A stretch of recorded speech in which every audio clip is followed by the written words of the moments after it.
സമയം ഇപ്പോൾ രാത്രി 10:20. ഹസ്ബൻഡിനോട് ചോദിച്ചു, രാത്രി ഒന്ന് കറങ്ങാൻ പോയാലോ? എന്നൊരു മൂളൽ. പിന്നെ ഒന്നും നോക്കിയില്ല.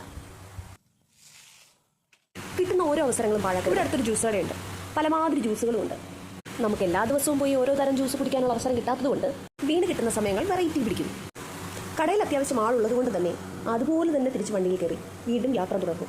കുറേ ദൂരം യാത്ര ചെയ്തതിനു ശേഷം വീണ്ടും തിരിച്ച് എല്ലാവരും പ്ലാൻ ചെയ്തു.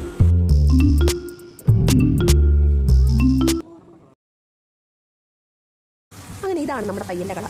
അവിടെ ചെന്നു, മെനു കാർഡ് തന്നു. ഓരോ സാധനങ്ങൾ ചോദിക്കുകയാണ്, ഇന്നതുണ്ടോ. അവനില്ലെന്നാണെന്ന് തോന്നുന്നു പറയുന്നത്. അവസാനം ഞങ്ങൾ 2 പാൽ സർബത്ത് ഓർഡർ ചെയ്തു. നല്ല പാട്ട് കേട്ട് നല്ല കാറ്റൊക്കെ കിട്ടി ഞങ്ങളിങ്ങനെ പാൽ സർബത്തിന് വെയിറ്റ് ചെയ്തിരിക്കുകയാണ്. ആകാംക്ഷയുടെ ഏതാനും മിനിറ്റുകൾക്ക് ശേഷം നമ്മുടെ ഐറ്റം എത്തിയിരിക്കുന്നു. ആദ്യമായിട്ടാണ് കുടിച്ചത്, പക്ഷെ ഒരുപാട് ഇഷ്ടപ്പെട്ടു. അടിപൊളിയായിരുന്നു. അങ്ങനെ നമ്മുടെ കടയോട് യാത്ര പറഞ്ഞ് അടുത്ത പ്രാവശ്യം പോകുമ്പം എന്ത് കുടിക്കണമെന്ന് മെനു കാർഡിൽ പ്ലാൻ ചെയ്ത് വെച്ചിട്ടാണ് ഞാൻ അവിടെ നിന്ന് ഇറങ്ങിയത്. നമ്മുടെ ഈ കട ടൈറ്റാനിയം ജംഗ്ഷനിൽ നിന്ന് കിഴക്കോട്ട് വരുമ്പോൾ വടതലമുക്കിലാണ്. എൻ്റെ ഈ കുഞ്ഞു വീഡിയോ ഇഷ്ടപ്പെട്ടിട്ടുണ്ടെങ്കിൽ എൻ്റെ ചാനലൊന്ന് സബ്സ്ക്രൈബ് ചെയ്യണേ. അതുപോലെ ലൈക്ക് ചെയ്യുകയും ഷെയർ ചെയ്യുകയും ചെയ്യണം. Thank you so much.